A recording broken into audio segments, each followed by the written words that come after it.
Nancy Moore was 28 years old and worked in the accounting department of an insurance company. It was 3 p.m. when she got a call from her husband, Jack. "Hi, Nancy. Are you working overtime today?" Nancy could feel something wrong in Jack's voice. "Are you okay, Jack?" "What's the matter?" Nancy asked. She was a bit worried. "I'm good. I came home early today and wanted to know if you'll be here by 5:30. "There's no overtime today. Do you want me to leave now, hon?" Nancy asked. "No worries. I'll have a rest in the meantime. See you later." Jack hung up. Nancy was sure there was something bothering Jack. She immediately walked to her manager's office. "Ah, Nancy, we have a few files to look at during overtime today," Alan Perkins, with a huge smile, reminded Nancy before she could say anything. "Alan, I'm here to ask for permission to leave early." "Are you okay?" Alan frowned. "I'm fine. It's Jack. I think he is not well. He just called me from home." "Do what you need to do, Nancy. We'll catch up next time." She looked at her manager and nodded. When Nancy walked into the house, she found Jack dozing on the couch. "I'm home, darling." She woke him up. "Are you feeling well?"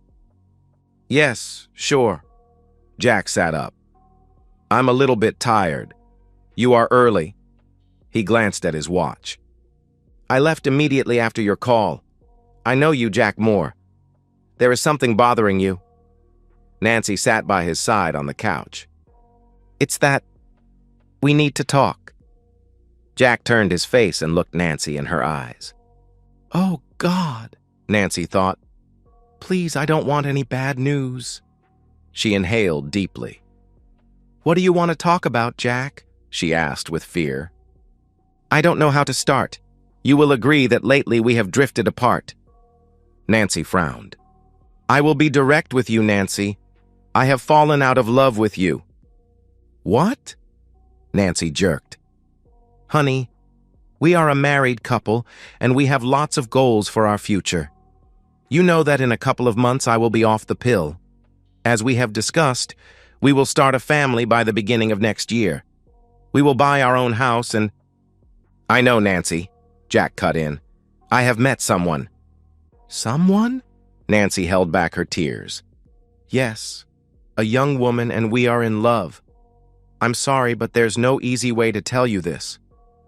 But Jack, how could you do this to me? To us?" Nancy was still trying to digest what was happening.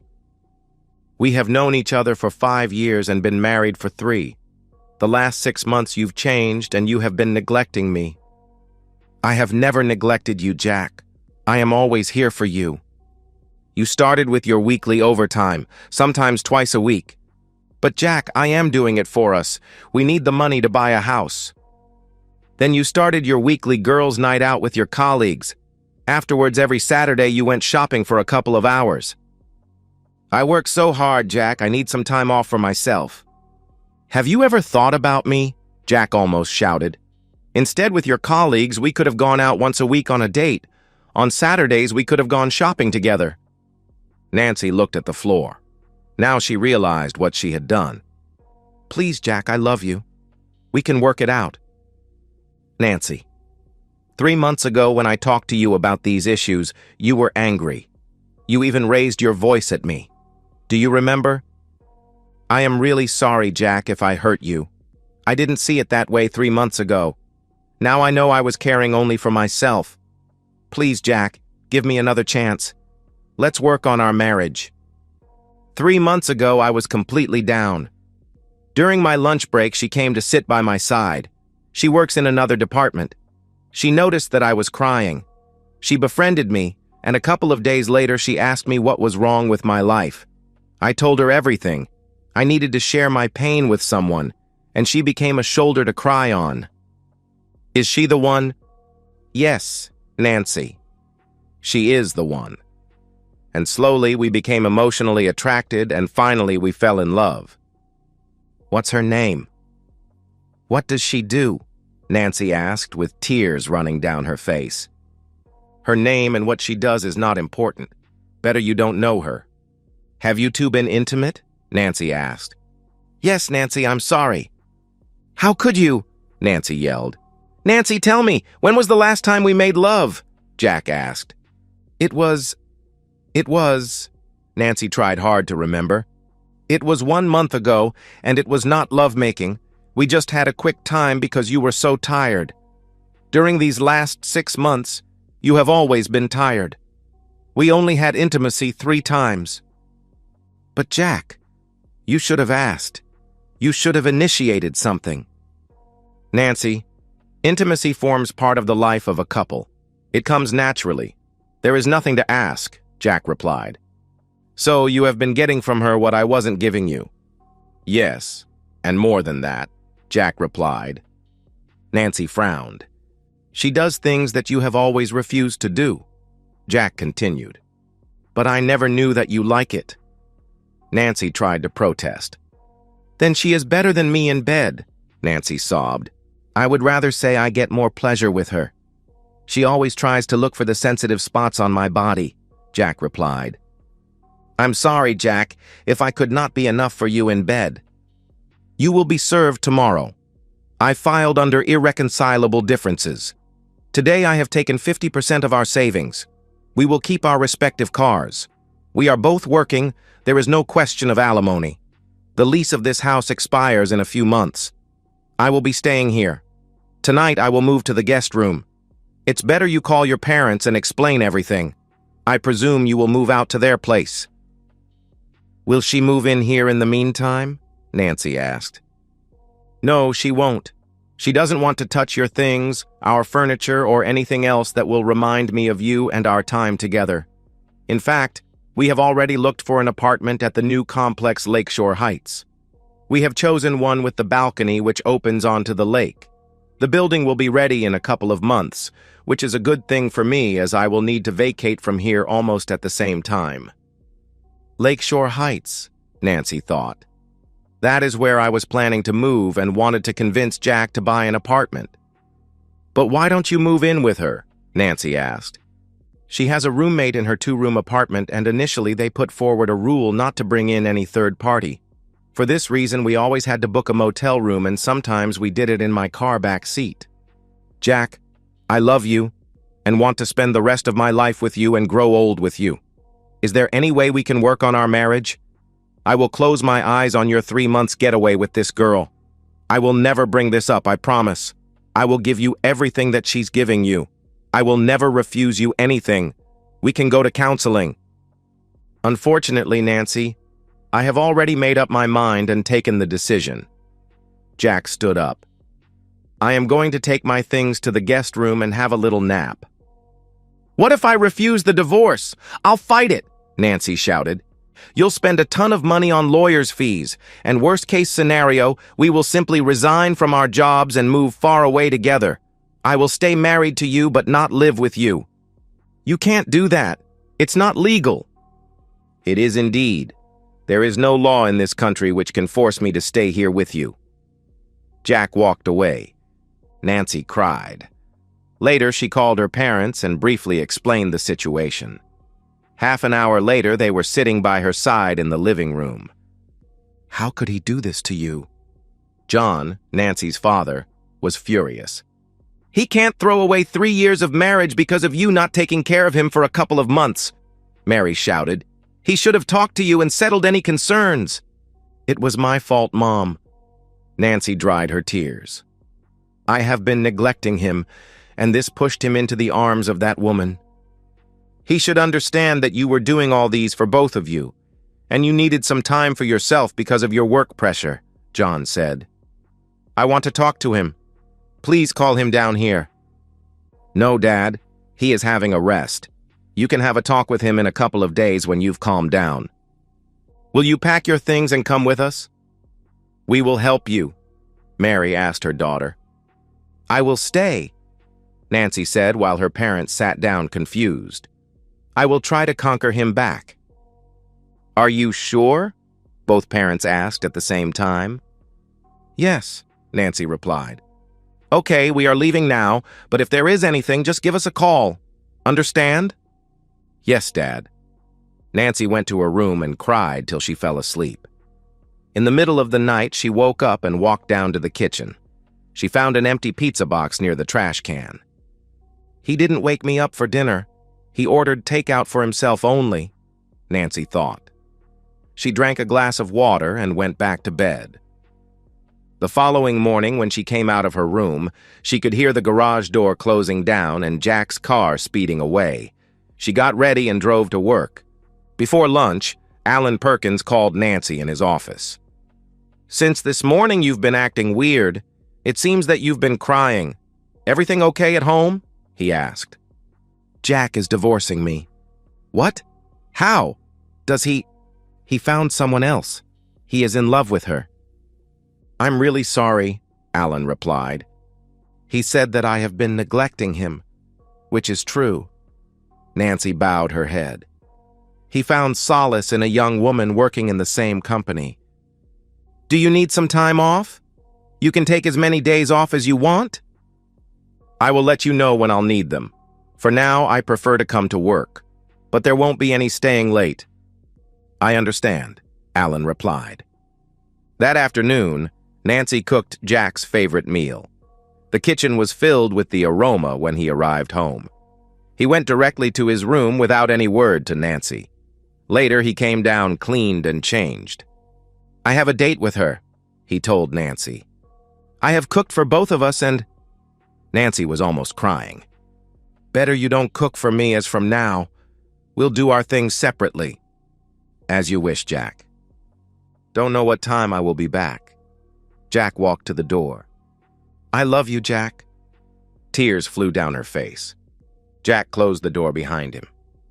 The following afternoon, when Nancy arrived home, Jack was already there. Nancy put her handbag away and walked to the kitchen to pour herself a glass of water. The doorbell rang. "It's for you," Jack said without looking at Nancy. She frowned and went to open the door to a man in a suit. "Are you Mrs. Nancy Moore?" "Yes, I am." "You have been served." He handed her a manila envelope. "Have a nice evening, ma'am." The man turned and walked away. Nancy almost collapsed when she took the envelope. She had to lean against the wall.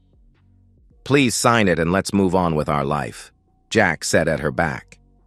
Nancy turned around and looked at Jack straight into his eyes. "So, 6 months I have been neglecting you and you forgot all the good times we had together. I told you I would change, which I have. I will be the best wife and best friend. Please, I beg you, Jack. I am only asking for another chance. It was a mistake. Can't you forgive me?" "A mistake? Well, how can it be a mistake when you had planned everything beforehand?" "It's not what you think," Nancy replied. "You tell me what I should think. About the good time we had together, it was you who put an end to it. And believe me, the time I am spending now with her is way better than the one we had together. Just sign the papers, will you?" Jack walked to his room. Nancy sat down and opened the envelope with trembling hands. She went through the documents and signed them. Later, when she went to her room, she could hear Jack talking on the phone. His door was open. "Yes, baby," he said. "She has been served this afternoon. The countdown has started. I love you too, sweetheart. You will go off the pill right now. That's a good idea. We can get married right after the divorce with your swollen belly. You will look fantastic in your wedding dress." Nancy walked into her room and closed the door behind her. "If only I could go back in time," she told herself. The following day, she woke up early, left the papers on the kitchen table, and drove to her work. There, she called her parents and updated them about her situation. They asked her to pack up and leave the house. She only replied that she would. Later, she informed Alan Perkins that she signed the divorce papers. "It will be very tough for you," he said. "You can't imagine. It's as if the whole world crashed on me," Nancy sobbed. "You should not let yourself be brought down. You are still young. Maybe life has reserved other good things for you in the future." "Jack was my future and I messed up." "Can we go for a drink after work to relieve some pressure?" Alan Perkins asked. "It all started with a drink after work, remember?" Nancy turned around and walked to her workstation.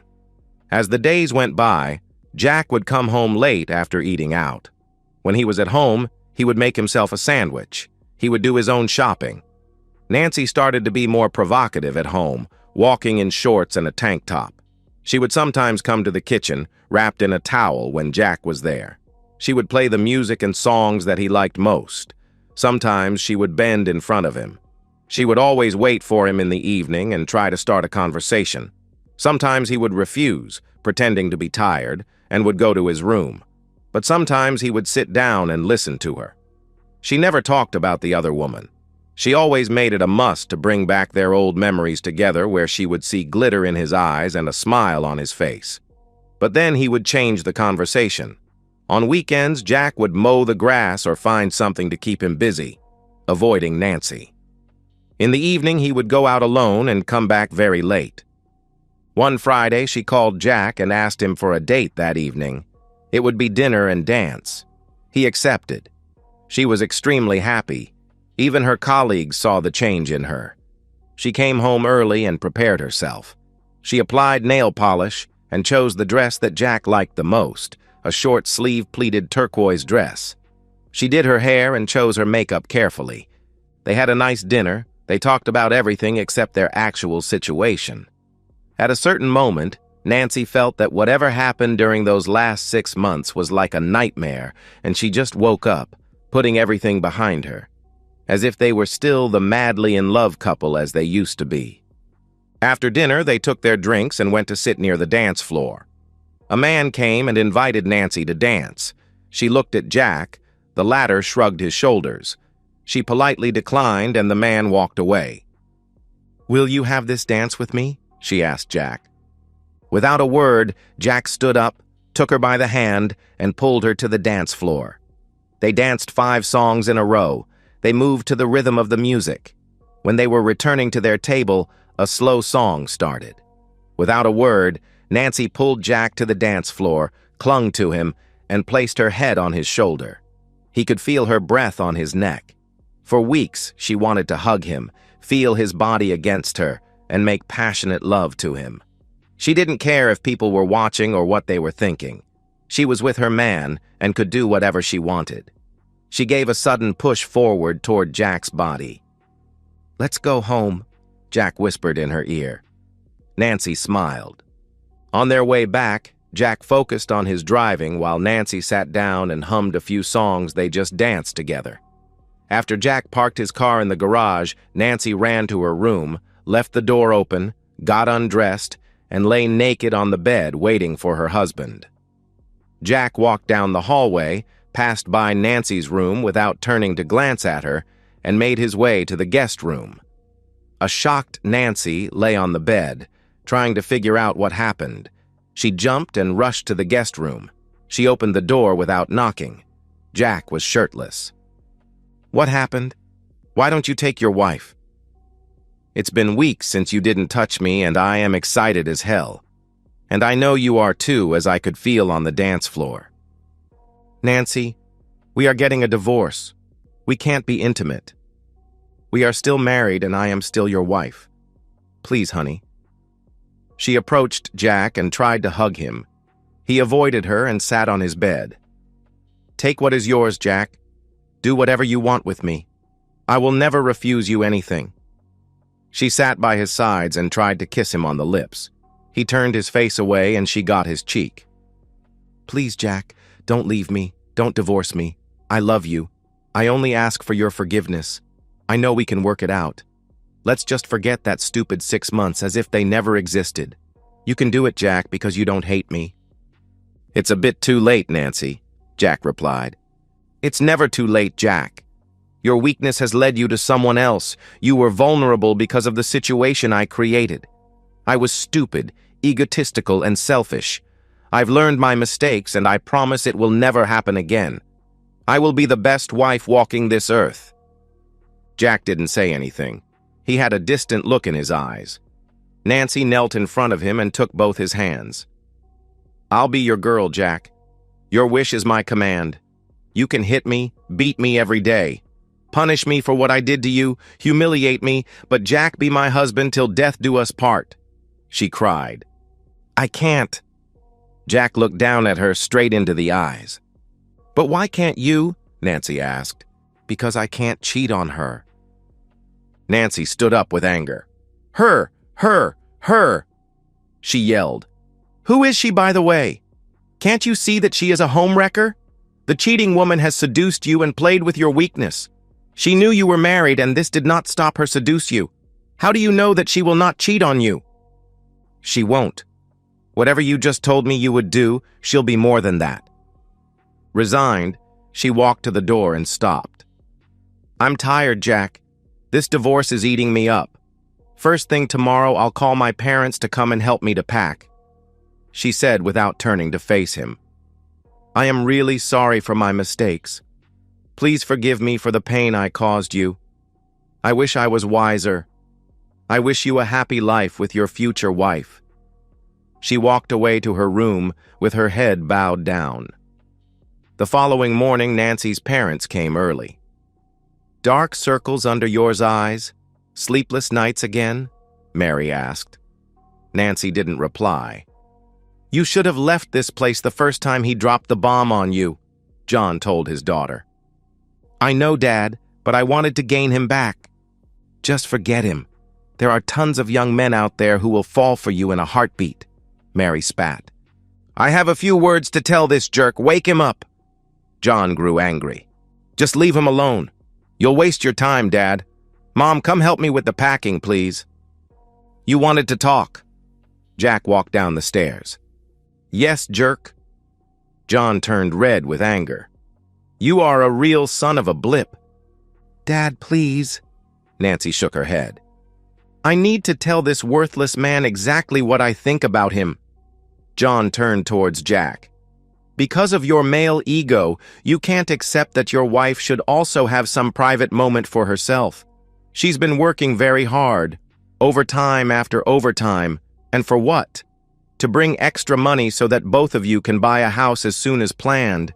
Maybe she went a bit too far with her girls' night out or Saturday shopping, but she needed them to relax. She accepts she made a mistake and begged for forgiveness. And what do? You cheat on her with the first woman you meet and have her served." Jack stayed quiet and fixed John in the eyes.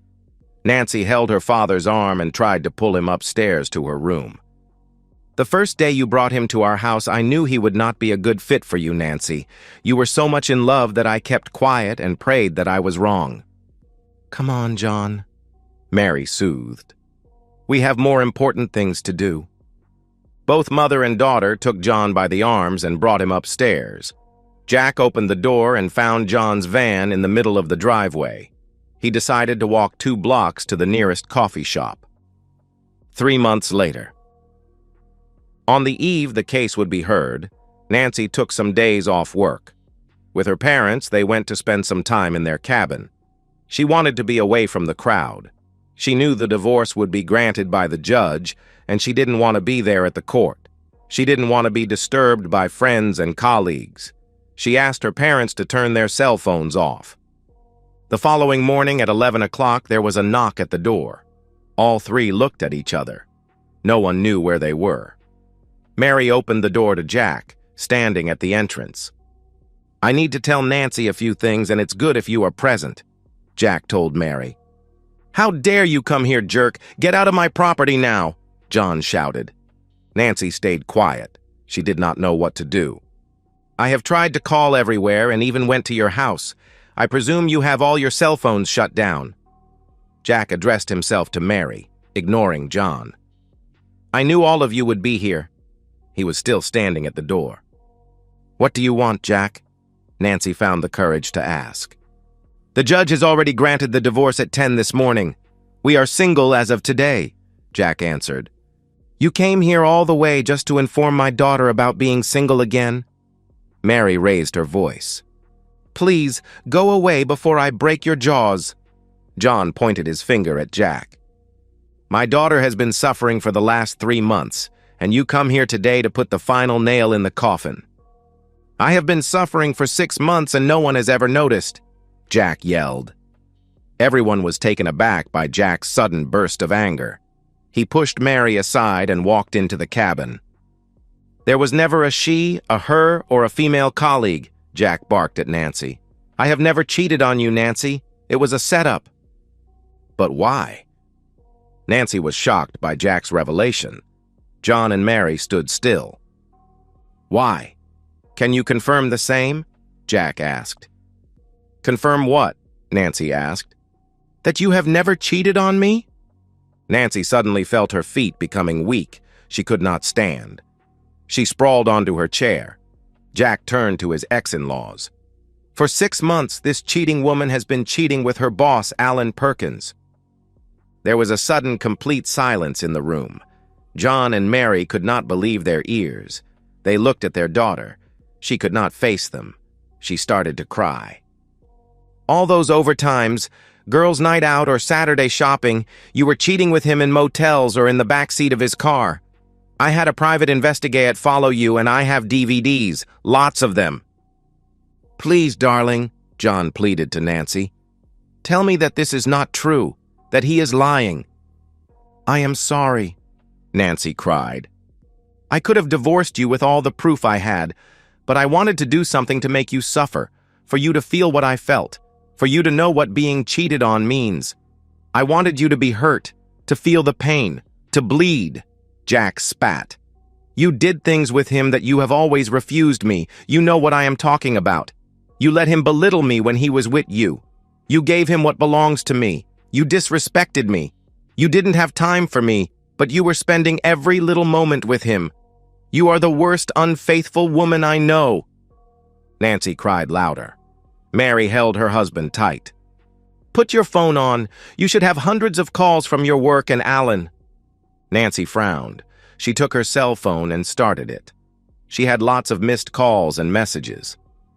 As yesterday we were still married, I had my lawyer filed a lawsuit against the insurance company and Alan Perkins. Alienation of affection still exists in our state. Oh no, Nancy cried. According to my lawyer, we can get up to 7 figures. One good thing from your cheating is that you will bring me some money. Jack laughed. Nancy glanced at her phone. The missed calls were from her job and Alan Perkins. She read the last text message. It was from the Human Resource Department asking her to call them as soon as possible. She scrolled down to Alan's message. He was swearing. By the way, yesterday I contacted Alan's wife and gave her a set of DVDs. She said she would send him to the cleaners and make it hard for him to see his 2 children. She even offered me a revenge love. I am meeting her tonight since I am single now. He has a family. Why did you do that? Nancy asked. I did nothing. You wrecked their home when you started to cheat. And you know what is funny? I intend to move in with Mrs. Perkins for a while to rub it in Alan's face because he will still need to pay the mortgage while I am with his wife. It's better if you leave now, Jack, John said. Right now, we will have to deal with our own misery. I'm not finished yet, Jack roared to John and turned to Nancy. I am sure you have already been fired by the insurance company. Alan, too. He loved you after working hours in your workplace and claimed overtime for you. I don't think he will get another job in the financial sector. Nancy could not face Jack. She just shook her head. By the way, last month I lost a bag containing a set of your famous DVDs, and this morning I found out they were uploaded online with your name, phone number, and address. Jack smirked. Don't worry about being fired. I am sure you will get a job in the adult industry. Oh my God! Nancy passed out. Now I am finished. Jack walked to the door and turned to face John. The jerk doesn't want to have anything to do with all of you and doesn't want to see you again. The unfaithful wife can rot in hell. He left the cabin. And so, we've reached the end of today's story. Was it what you expected, or did it take a twist you didn't see coming? I'm curious to hear your thoughts. Share them in the comments below, and let's get a conversation going. If this story kept you hooked, make sure to hit that like button. And if you're new here or just haven't subscribed yet, now's the perfect time to join our community. I bring you fresh, captivating stories every day, so click that subscribe button and turn on notifications so you never miss out. Thanks for watching, and I'll see you in the next one.